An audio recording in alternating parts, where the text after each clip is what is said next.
Toronto folk singer is dead after she was attacked by a pair of coyotes. What is the monkey doing? Tell me what the monkey... He hit your face off! We actually have a trainer in the water with one of our whales. If I show weakness, if I retreat, I may be hurt, I may be killed. Baby Azaria Chamberlain was taken by a dingo back in 1980. Hello, everybody, my little friends, guys, gals, my non-binary pals. Welcome back to Man It Is, the only true crime podcast on the entire godforsaken internet, where all the killers are real animals, whether it's biting, scratchings, maulings, or clawings. You better believe we're here to talk about it. My name is, of course, James, aka Jimbalaya, aka the most smelly with the most belly, aka Big Papa Plump, and joining me, as always, is my co-host, Drum Circle. How are we, buddy? Yeah, good. Oh, yeah. Rock that bongo, buddy. You'll notice I didn't call him African Drum Circle. Today he's just Drum Circle, and that's because, as pointed out to me, it's a little racist to be pointing out someone's ethnicity every time. Like, you shouldn't need to use race as a descriptor to describe someone. Drum Circle isn't just an African Drum Circle. He's the Drum Circle. He's my friend, the Drum Circle. If I needed to describe him to a friend, would I go like, oh, he's the black Drum Circle guy? I wouldn't do that. Not anymore, because we're learning and growing, and that's what the show is about. I would say he's the Drum Circle he's the one who has like the really awesome, the big hair, like the afro. That guy, yeah. Oh. Apparently, that is also racist. I'm sorry. Okay. Well, you know what? We're going to learn. And because that's what this show is all about. It's about learning. Okay. Speaking of learning, guys, today we're going to take a little bit of a detour, a break from our usual scheduled programming. Today, I was going to do an episode today about human cannibalism. But as I'm sure you heard in the news over the last few days, we lost someone really important to the world. Jane Goodall, a world-renowned primate expert, and just all-round amazing human being, passed away at the age of 91 only a few days ago from recording this. And so I'm flipping the script a little bit here, and I'm going to do a story about her, because I think that this is my own way to honor Jane. Obviously, I never knew her, but I was very familiar with her work, and we've talked about her on the show many times in the past. I think probably the most in the Gombe chimpanzee war episode. But Jane Goodall was a really important person when it comes to, conservation and environmentalism. And I was actually talking to my parents today about her, and they're like, yeah, the next one's going to be, David Attenborough. And I was like, oh, fuck, that one's going to be painful as well. But then I got to thinking, well, after him, who's left? Who's the next big advocate for the environment? Because Jane Goodall was definitely one of them. And she's sadly gone. I was about to say gone too soon. I wouldn't maybe make that stretch. 91, pretty good age to go out. But that's what we're going to do today, guys. We're going to take a break from the animal attacks, and we're going to essentially celebrate the life and times of Jane Goodall by learning all about her, who she was, what she studied, and why what she did was extremely important. So that's what we're going to do today. Yeah.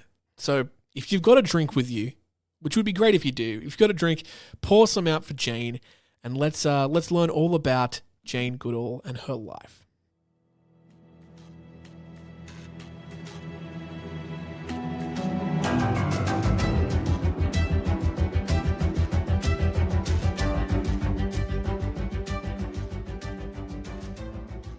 When you think of this show and what we do here, it's often a story about, a man-eater, because that's why the show is titled that. Animals that literally kill and eat people. We might cover a shark or a lion, a crocodile, a bear, maybe even a deranged goose if we're feeling particularly silly that day. But today, I'm not feeling very silly, so today we're going to flip the script a little bit. This episode isn't about an animal that kills humans. It's about a human who dedicated her entire life to understanding animals. And not just any animals either. Our closest relatives in the animal kingdom, chimpanzees. And the human at the center of the story is, of course, Jane Goodall. Now, Jane isn't your regular man-eater's subject. We've covered people on the show before as our main subjects, people like Jim Corbett, people like Kenneth Anderson, and while they were conservationists, they were also hunters, and a big part of why we covered them is their very sensational stories of them tracking down big cats and killing them and putting an end to them. Very dramatic stories. This isn't really going to be like that. Because Jane didn't wrestle crocodiles, and she wasn't dragged off by a shark, and she didn't end up as a tragic footnote in some wilderness survival guide. Instead, Jane walked into the African jungle with a pair of binoculars, a notebook, and an absolutely bonkers amount of patience. And she walked out having changed the way that we see ourselves as a species. See, before Jane Goodall, chimpanzees were essentially seen as cartoon characters to most people. Like a cheeky sidekick in a Tarzan movie, or like a chimp in launched into space by NASA, or like a circus act riding a tutu and having a tricycle. Cute, funny, but at the end of the day, disposable entertainment. But Jane looked at them differently to most people. She didn't see clowns. She saw individuals. She saw mothers and children. She saw brothers and rivals, a society as complex and as dramatic as our own. And what she discovered would send shockwaves through science. Because in the jungles of Tanzania, Jane Goodall learned that chimps could love, they could laugh, and they could grieve. They could also make tools. But on the inverse side of that, they could also fight wars. They could kill. They could eat one another's babies. And if that sounds disturbingly familiar, it's because Jane's research didn't just teach us about chimpanzees, it also held a mirror up to our human society. Now, I'm going to mention this at the outset. Jane Goodall wasn't meant to be the person making these discoveries.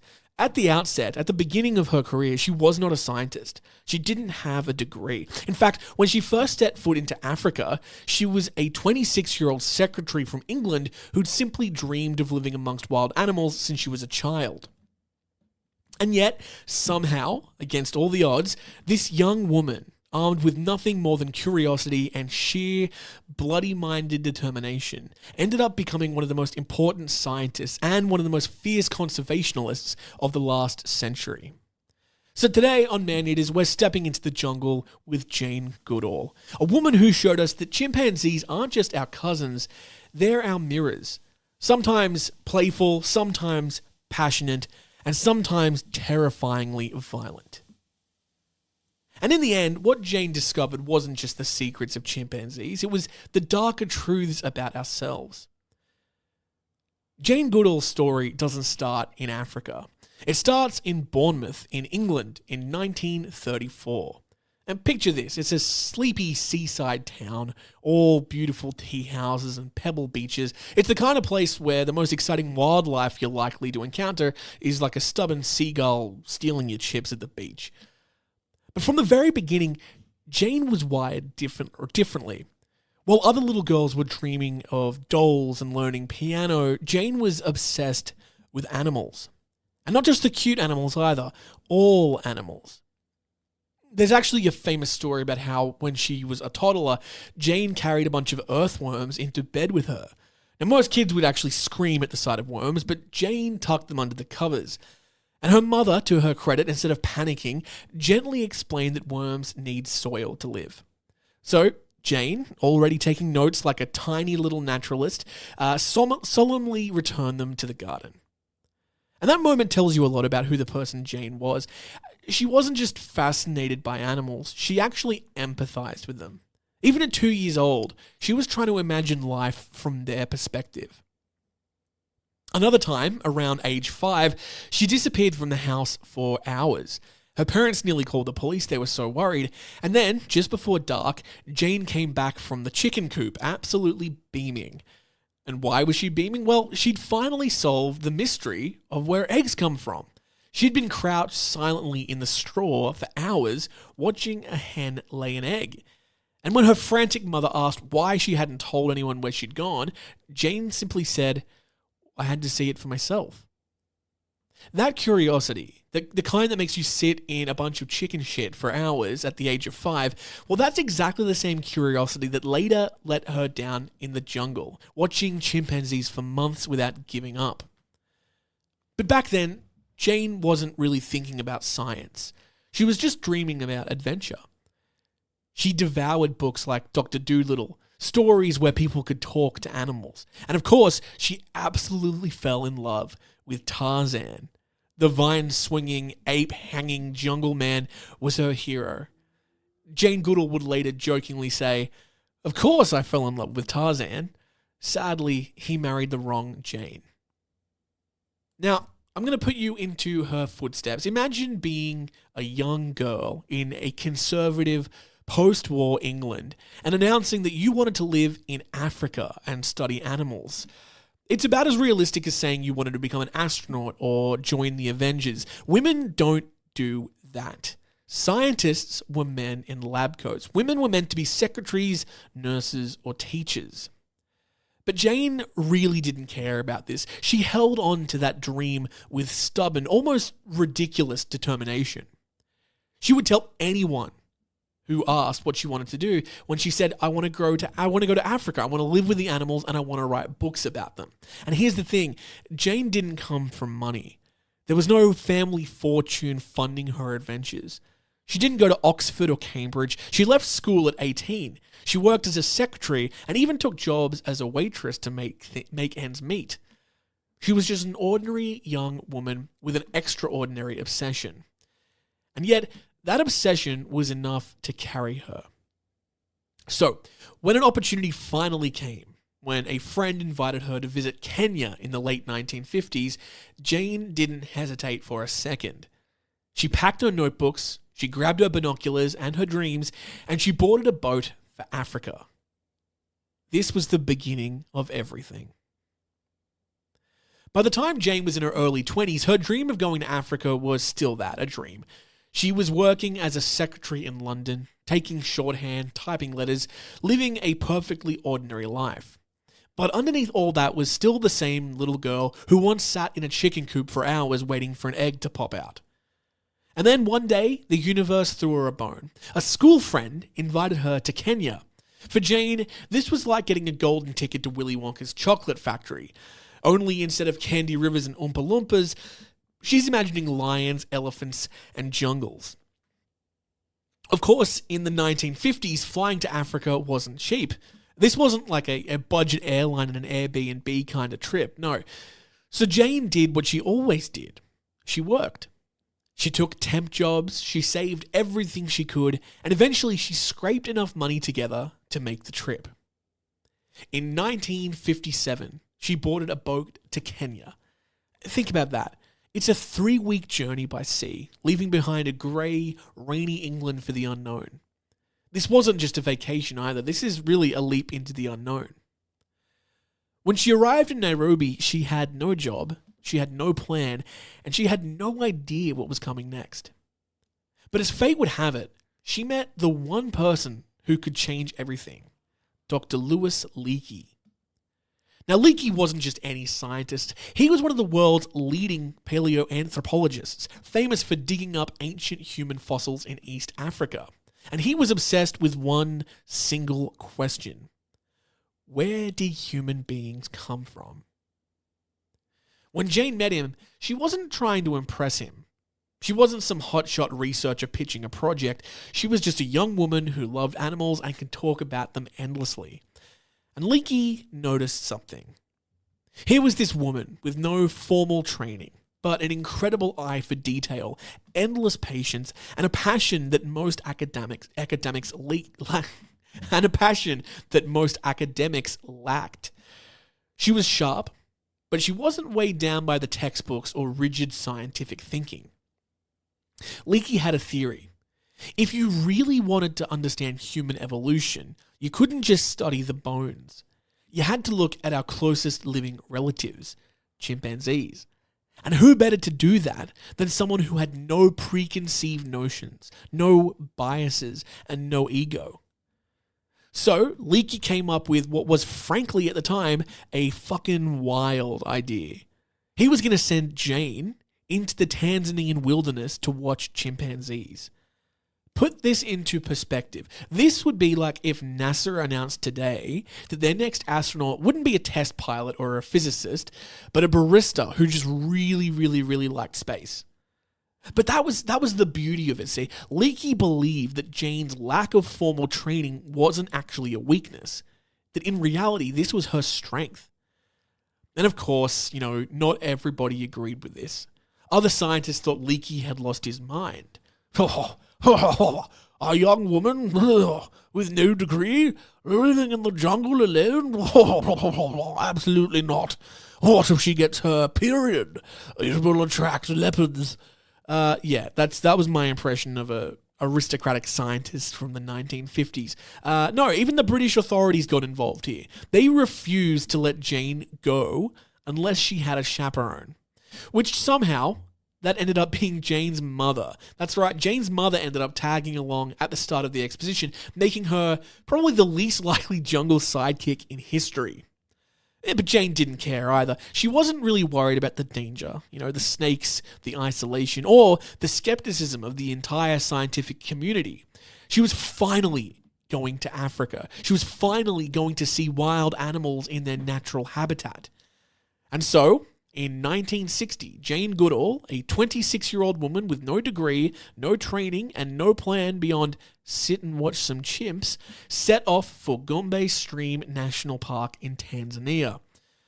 What she was about to discover would not only change her life, it would rewrite what we all thought it meant to be human. So, it's 1960.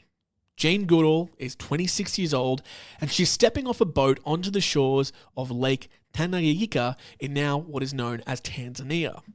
Behind her, England, comfort, family, order, bubble baths, and in front of her, the Gombe Stream National Park, a thick, tangled wilderness buzzing with life. Now, let's have no misconceptions here. This was no luxury safari. There were no guides with wide-brimmed hats, no air-conditioned jeeps. Jane's base was a small canvas tent pitched on the edge of the forest.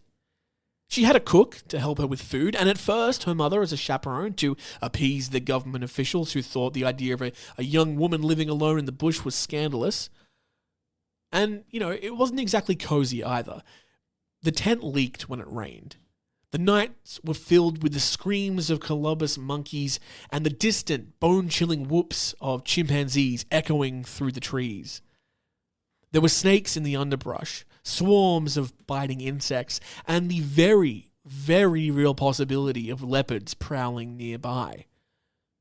And then there was the work itself. Jane wasn't there to hunt or collect specimens or tag animals with radio collars, really to do anything that one might consider interesting. Her mission was simple in theory, but brutally boring in practice. Her job was to watch. Just shut up. Just sit there. Sit there and watch the big monkeys, okay? That's basically what Jane had to do. Every morning, she climbed the steep hillsides of Gombe, lugging her binoculars and a notebook, trying to spot chimpanzees in the thick forest canopy. Every morning she'd stumble back down, sweaty, exhausted, and sometimes without a single sighting. See, the chimps, they weren't making this easy for her. The moment they caught sight of her, they'd vanish, crashing off through the trees like she was a fucking tax collector. I think, what would that be? Bananas? Taxing bananas? I don't know. Monkey joke. And honestly, from the perspective of the chimpanzees, can you really blame them? Like, here comes this tall, pale, blonde stranger creeping around with binoculars and scribbling notes. Like, if aliens landed tomorrow and started following you around Woolworths, you'd probably run as well.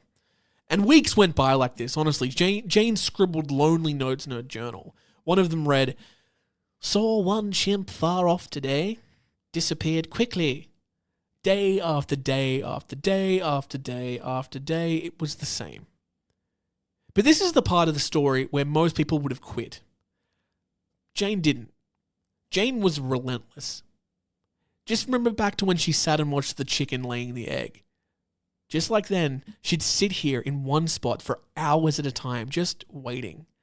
She learned to move slowly, to keep quiet, and to just become part of the landscape.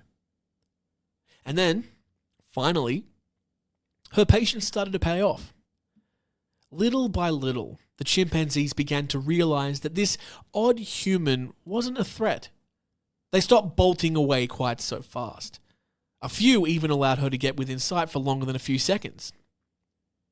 But it was one chimp in particular who made the real breakthrough. A male with a striking grey beard. Jane named him, of course she did, and she named this striking grey male David Greybeard. David wasn't just handsome by chimp standards, he was curious. He tolerated Jane's presence a lot more than the others, and slowly he became her entry point into this community. For Jane, seeing David Greybeard up close was electric. He was a wild chimpanzee, not in a zoo, not on TV, but living his own life in the forest. He wasn't a cartoon sidekick. He wasn't a circus act. He was an individual. He was a person in his own right. She'd later say that it was David Greybeard who, quote, opened the door, both for her and for the rest of the world. And it was David who would soon show her something that would rock the foundations of science. David Greybeard wasn't just another chimp. For Jane, he was the one who finally cracked the code and let her in. He was older, with a calm presence and a distinctive silver-grey chin that made him easy to recognize. While the other chimps bolted the second Jane came into view, David tolerated her. He didn't roll out the welcome mat by any means, but he didn't also vanish, and in the jungle, that was as good as an invitation. Then, one day, one afternoon in 1960, Jane saw something that made her heart drop. She was watching David from a distance when he strolled over to a termite mound. Now, as many of us know, termites are a favorite chimp snack, but usually you'd expect an animal to just lick or dig or bite. Not David. Instead, he reached down, picked up a twig, and carefully stripped the leaves off with his teeth and fingers, turning it into a little stick. And then, with quiet precision, he slid the stick into the termite mound. Within seconds, he pulled it out, wriggling with insects, and calmly licked them all off. Now, this might seem simple, and it might seem like something that we're very accustomed to knowing, but this was the first time this behavior had been observed. In that moment, in 1960, Jane was realizing that she was seeing something quite extraordinary. She was the first human being in recorded history to watch a chimpanzee, another animal, use a tool. You and I take tools for granted. You've probably used half a dozen today. A toothbrush, a fork. God, I hope a toothbrush. Jesus, guys, seriously. A phone. Maybe you used a screwdriver if you're having an interesting morning. But back in the 60s, the official scientific line was that human beings were the only creatures on Earth capable of making and using tools. Tool use was, in fact, part of the textbook definition of humanity. And yet, here's a chimp, David Greybeard, happily dunking his DIY termite stick like it's a fondue fork. Jane was absolutely floored. She watched, took notes, checked, and double-checked. She wanted to make sure this wasn't just a fluke. He wasn't just playing. He was problem-solving, and he was actually thinking. Later, she sent word back to Dr. Louis Leakey, who responded with a line that has now become famous. Now, we must redefine tool, redefine man, or accept chimpanzees as humans. Think about how fucking earth-shattering that moment would have been. It would be like if Galileo saying the earth goes around the sun. It's like Darwin saying that we evolved from apes. Overnight, the boundaries between humans and animals, the ones that we had used for centuries to make ourselves feel special, superior, and separate, well, those lines just got a whole lot blurrier. But Jane wasn't done yet. because soon she'd notice something else. Chimps didn't just use sticks for termites. They'd use stones to crack open nuts. They used leaves as sponges to scoop up water. They could improvise, they could invent, and they could pass those skills on to others. And to make things even more scandalous in the world of science, Jane wasn't calling her subjects, Chimp 42 or Specimen B8. She named them David Greybeard, Goliath, Flo, Fifi. And this horrified the academic establishment. Scientists are supposed to be objective, detached. Animals are supposed to be numbers in a ledger, not personalities with funny names like Flo or Fifi. But Jane insisted that these were individuals. She saw them as complex beings with quirks, moods, and relationships, just like us. And once again, she was right.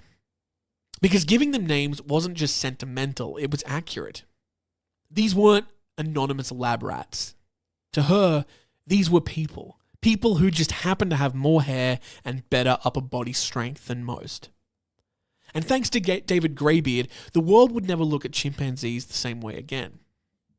So by now, Jane had cracked open the door between humans and animals. And what came through that door? Well, it's complicated, to say the least. At first, she saw a lot of beauty.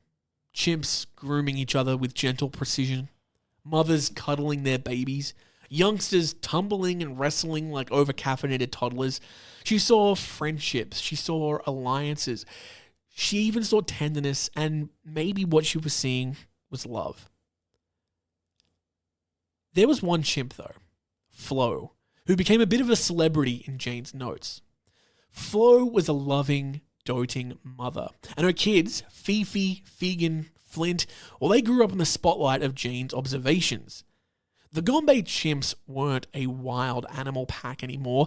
They were now a soap opera, a dynasty, a whole cast of characters, and Jane was their only audience. But here's the twist, and here's where it gets a little bit dark. Because just like human societies, chimp societies have shadows. Jane discovered that the chimps weren't all peace and harmony and picking bugs out of their hair. Some of them had ambition. There was politics. There was jealousy. By God, there was violence as well. Male chimpanzees in particular were obsessed with status.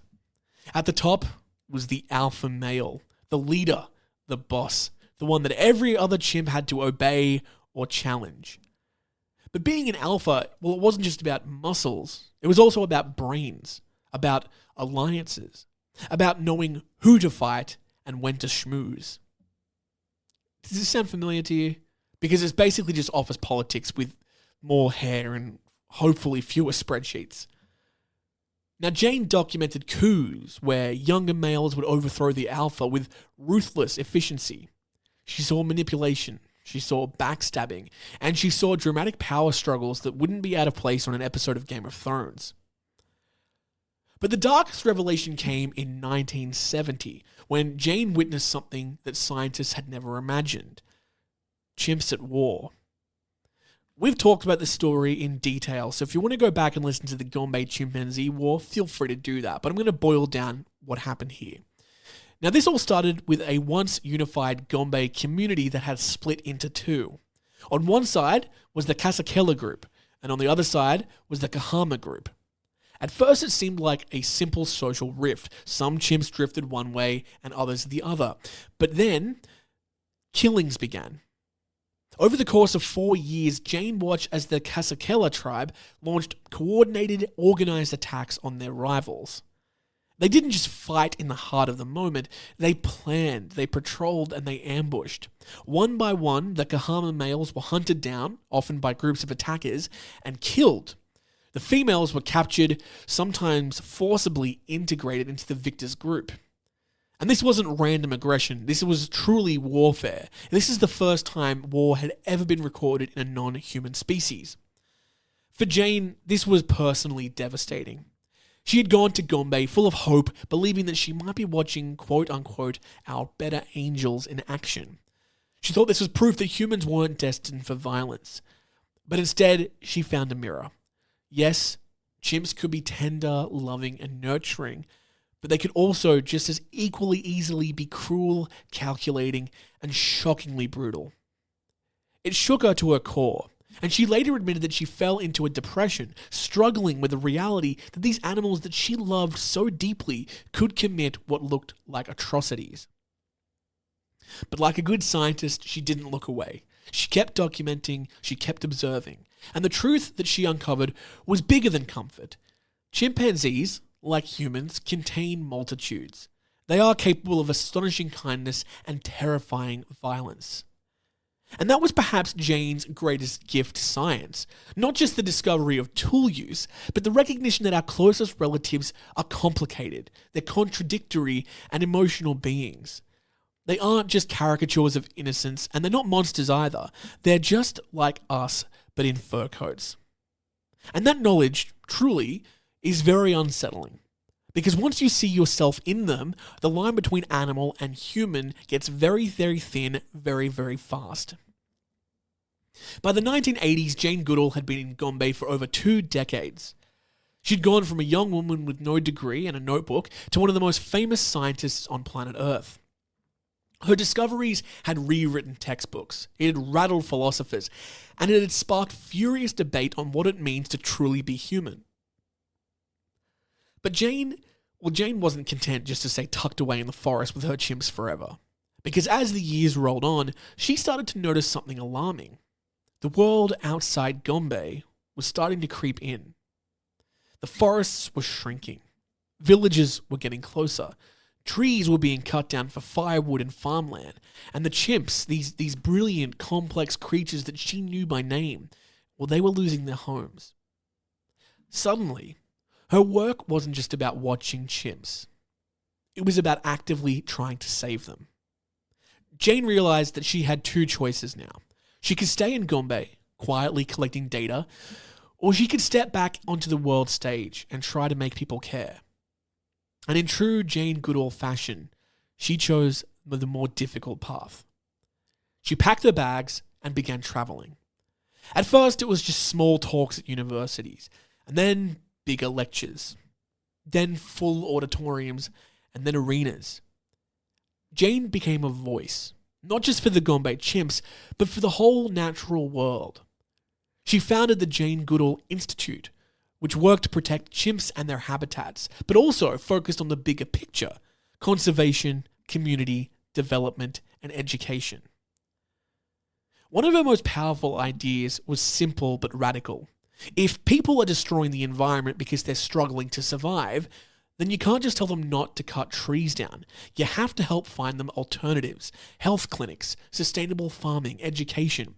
She built programs like Roots and Shoots aimed at young people around the world, teaching them that their everyday choices, what they eat, what they buy, how they treat their pets, they ripple outwards and shape the planet's future.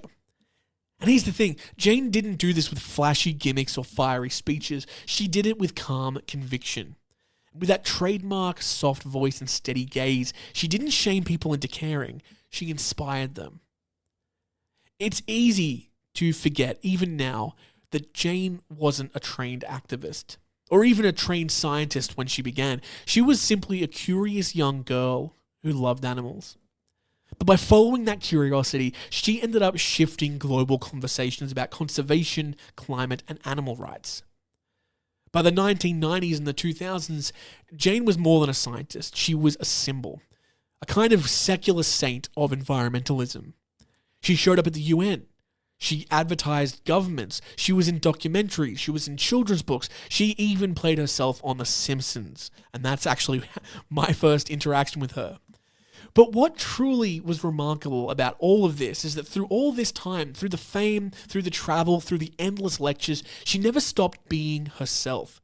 She never stopped talking about David Greybeard or about Flo or about Fifi or Flint, because for her it all came back to that forest. To the individuals that she had loved, she had watched, and she had lost.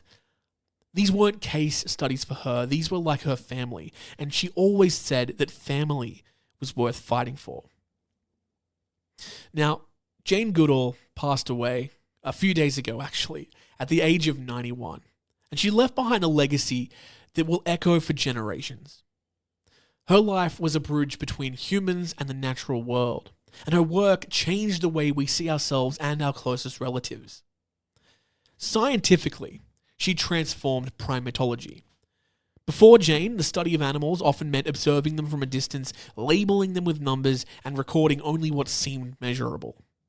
But after Jane, scientists began to see animals as individuals, with emotions, with personalities, with social lives. She proved that chimpanzees are not just creatures of instinct, but beings capable of intelligence, strategy, and empathy.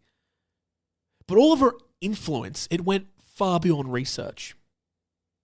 Through the Jane Goodall Institute and Roots and Shoots, millions of young people learn that conservation isn't just about saving distant forests or rare species. It's about everyday choices that we make, the food that we choose to eat, the products that we decide to buy, and also the way that we treat the planet and the way that we treat each other. Jane became a cultural icon, representing curiosity, courage, and compassion. She spoke at the United Nations, advertised governments, and traveled the globe spreading her message of hope and responsibility. She inspired documentaries, books, and cartoons, but her power wasn't in her celebrity. It was in the quiet conviction that change is possible, one person at a time. And perhaps the most profound part of her legacy is the mirror that she held up to humanity.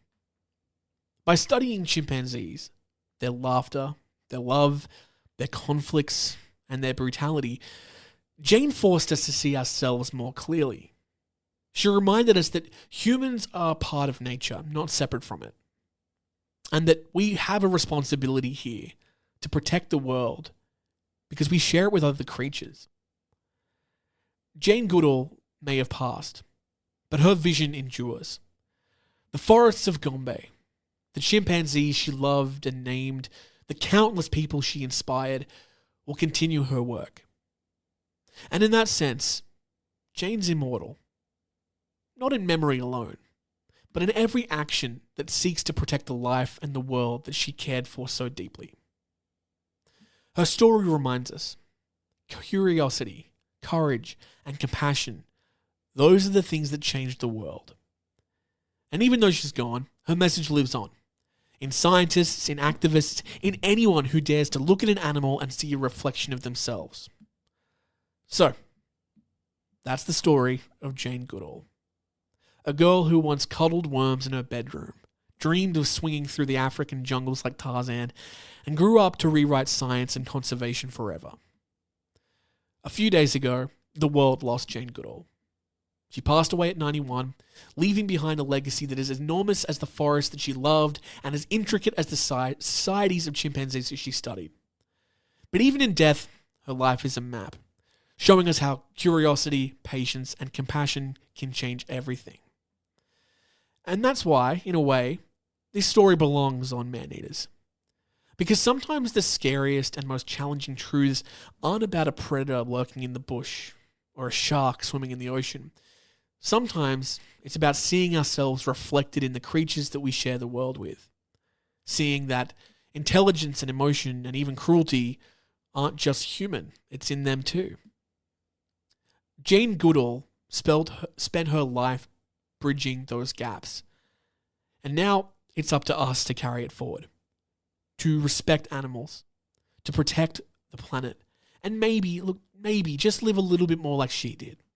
With curiosity, courage, and a big heart, enough to see that the world is more than just a place that we pass through.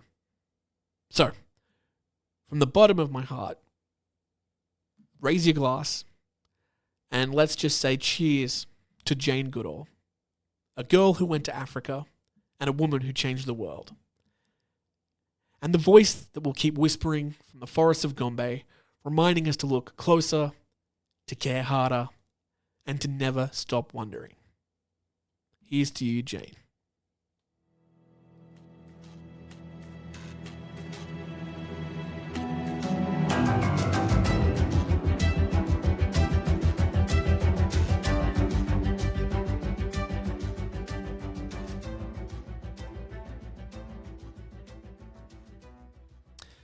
And that's our story on Jane Goodall. Truly one of the good ones. I got a little choked up there. Don't know why. Never met the woman. But, yeah.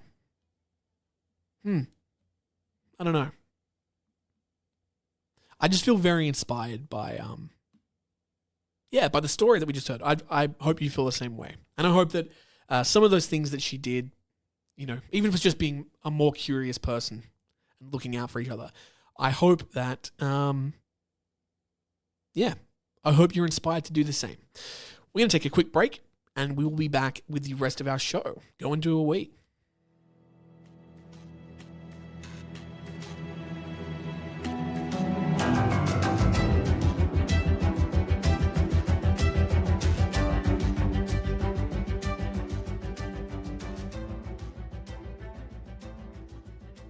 Oh, and we are back. Hold on. Do you hear that? Oh my God, what is that? Look at the clock. What does the clock say? What time is it?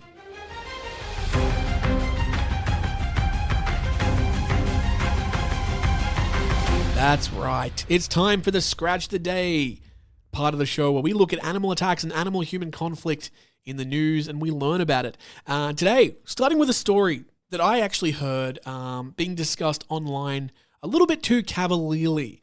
I'm going to boil this down. I will read the article in a moment to just fill you in with exactly what happened. But I'm going to give you the bullet points first. So, essentially, the story as I saw it was a guy was driving his car recklessly and hit a dog and killed the dog. And the dog's owner was so angry and upset that he essentially pointed a gun at him and told him to dig a hole in the backyard to bury the dog. And now that guy's going to jail for assault and all that stuff. And the way that people have been describing the story are like, oh, like I have dogs, I love my dog. If anyone hurt my dog, I'd do way worse. This guy shouldn't go to jail. He's done nothing wrong. And to those people, you just clearly did not read past the headline, because what this dude actually did was, like, in the best case scenario, was borderline psychotic. Worst case scenario, it's just like dangerously reckless and or just criminal behavior. So we're gonna talk about that now. I'll read you the news article. So essentially, the headline reads: "Enraged pet owner kidnaps driver who hit his dog, forcing him to dig animal's grave at gunpoint." Not the worst thing, right? Like, that's basically how I described it. But this is what actually happened.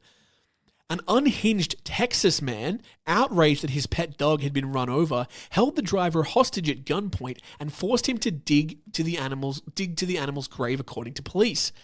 Alberto Joshua Hernandez, 22, allegedly left the driver feeling scared to death when he kidnapped him when he was pulled fixing his bumper after fatally hitting the dog driving home in Manola on September 8th, according to an affidavit. Hernandez stopped his truck behind the man's vehicle and pulled out an automatic pistol, according to police. He then forced him to pick up the body of the dog from a nearby ditch and carry it to his yard. He said, "I can shoot you now," the man said Hernandez told him, according to the document. He then confiscated the victim's keys and phone and kept the gun aimed at him while he ordered the man to grab a shovel and dig a grave to bury the dog. This is where it gets worse. Once the dog was buried, Hernandez allegedly went back inside and came back out with an AR-style rifle with 2 magazines. He forced the man to walk back to their vehicles and drive Hernandez's car to an ATM to get cash to pay as compensation for the dog's life. The man told police he was, quote, scared to death, with Hernandez sitting in the passenger seat still pointing a gun at him, and he withdrew $200. Hernandez allegedly also took a photo of his driver's license and told him he knew where he lived, according to the document. Video from the ATM allegedly showed the kidnapped man withdrawing money and handing it to the passenger of the vehicle who was holding a gun, according to police. The man, later identified as Hernandez, as the subject from a police lineup on September 19th, and his mother also testified that she had seen him with a rifle that day. Hernandez was arrested by police on Thursday and charged with aggravated robbery, aggravated kidnapping, and drug charges. He's currently being held in the Wood Jail on a bounty of $660,000.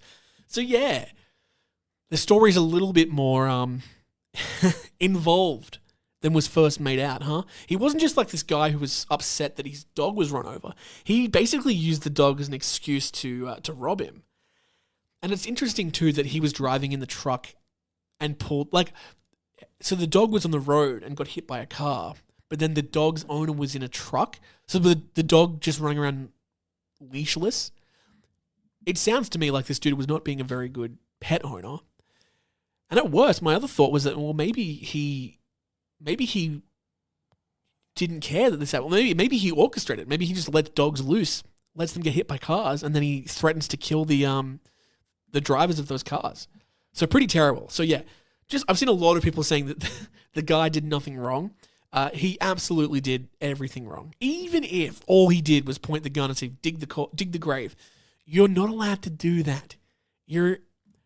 I cannot stress this enough. You're not allowed to kidnap people and threaten to kill them, even if they do a bad thing to you. That's kind of like, we live in a system. I know the system's not perfect.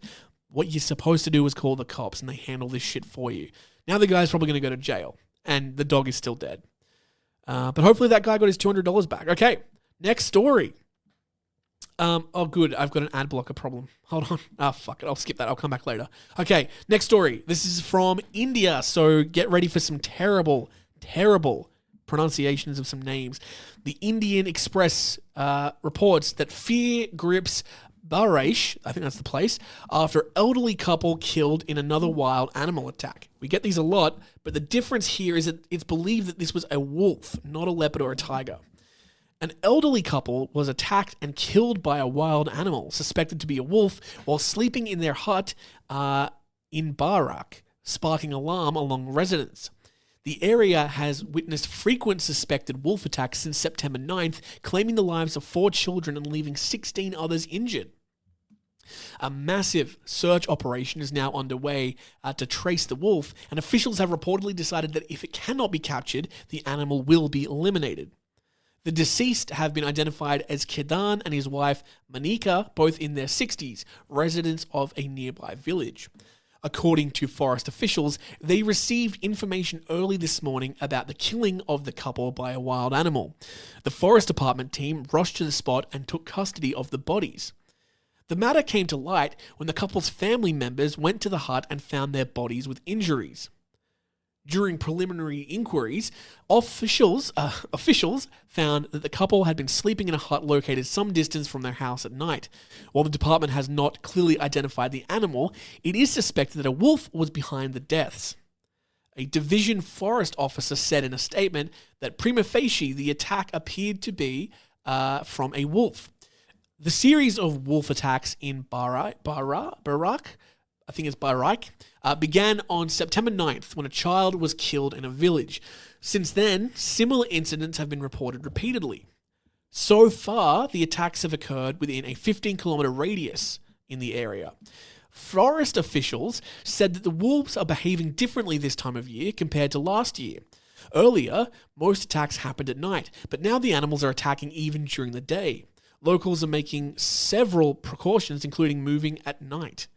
Meanwhile, the forest department is also waiting for the post-mortem report of an adult male wolf found dead in a sugarcane field. The recovery came a day after UP Chief Minister visited the village and told the department to either capture the wolf responsibly or, if needed, to call shooters to kill it for public safety. Forest officials have initially ruled out the possibility of the wolf dying from a gunshot wound. However, they did not rule out that the animal has been attacked and killed by villagers, many of whom have been patrolling the area with traditional weapons following the recent spate of attacks. Well, there you go. Sorry, there's a long story there. I kind of tried to avoid the place names and people names as best I could. Yeah, wild. We're not used to wolf attacks on this show, at least in India. But yeah, I guess they happen a lot.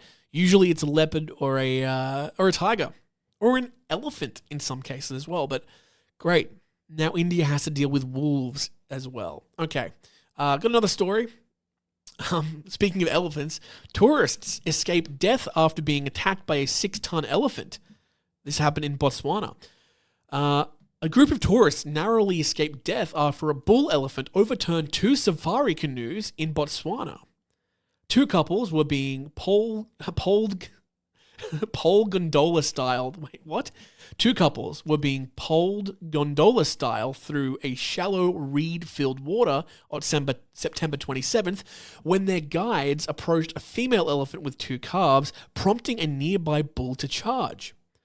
As the guides tried to back away, the bull, which weighed about 6 tons according to a source from the Delta, closed the distance and used its trunk and tusks to flip both canoes, sending the tourists into the waters known to contain crocodiles. Good Lord. A video from the scene appears to show 2 guides running to the riverbank while the visitors struggled in the water.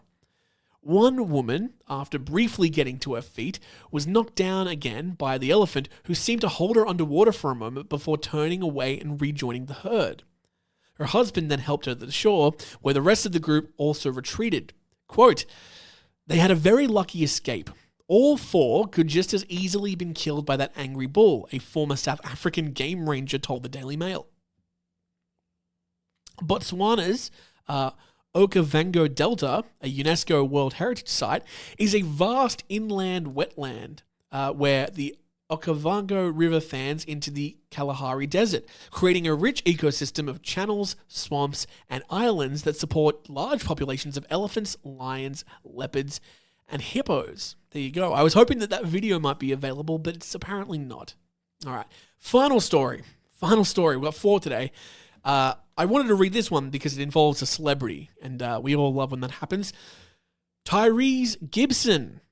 You might know him from the Fast and the Furious films. Tyrese Gibson booked on animal cruelty charges in dog case. Gibson's 4 Cane Corso dogs were seen running through his Atlanta neighborhood on September 18th and allegedly killed a neighbor's Cavalier King Charles Spaniel. The Fast and Furious franchise actor Tyrese Gibson has turned himself into police Friday after his dogs allegedly killed another dog in his Atlanta neighborhood. Authorities had issued an arrest warrant on September 22nd for Gibson, who is also an accomplished R&B singer. He was also booked on a charge of cruelty to animals and released, jail records show. According to court documents, Gibson's 4 Cane Corso dogs were seen running through the neighborhood on September 18th and killed a neighbor's 5-year-old Cavalier King Charles Spaniel. The owner of the small breed dog, named Henry, said that he let him out to use the bathroom just after 10 p.m., and that when he came back 5 minutes later, the dog was in the driveway near the front door. Henry had separated and broken ribs on his side, blood on his left side of his rib cage, and a light puncture mark on his stomach, as well as severe internal bleeding, according to a police report. Security camera video showed Gibson's 4 Cane Corsos running toward Henry's home, the report said. On the evening of the attack, a woman called animal control to report that 4 Cane Corsos were at her door and she could not get to her vehicle, an incident report stated. An animal control officer arrived, saw the dogs in the front yard, and escorted the woman to her car. One of Gibson's friends later picked up the Cane Corsos, according to the report. On September 22nd, Fulton County Police and Animal Control went to Gibson's residence to have him surrender the 4 dogs, but he said over the phone he would not surrender them and asked for a few days to figure out what to do. The report also stated that Gibson, quote, admitted that he believed his dogs killed Henry and that he knows it's been an ongoing issue over the past few months with his dogs getting out. A search warrant was executed at Gibson's home the following day, but he and the dogs were not home, the report said. Gabe Banks, Gibson's attorney, said in a statement that on the singer's Instagram account that he was out of town when the attack occurred and, quote, he accepts full responsibility for his dogs. Gibson rehomed 2 of the dogs and put 3 of their puppies, quote, in safe and loving homes, the attorney said. Quote, after nearly 40 years of being a passionate dog owner, my dogs have only ever been treated as family. They've never been trained to harm, never spent a single day in attack or protection training, and they've grown up playing with kids and smaller dogs in my home, Gibson said in another statement on his Instagram page. That's why this incident has left me shocked, devastated, and heartbroken for the family affected.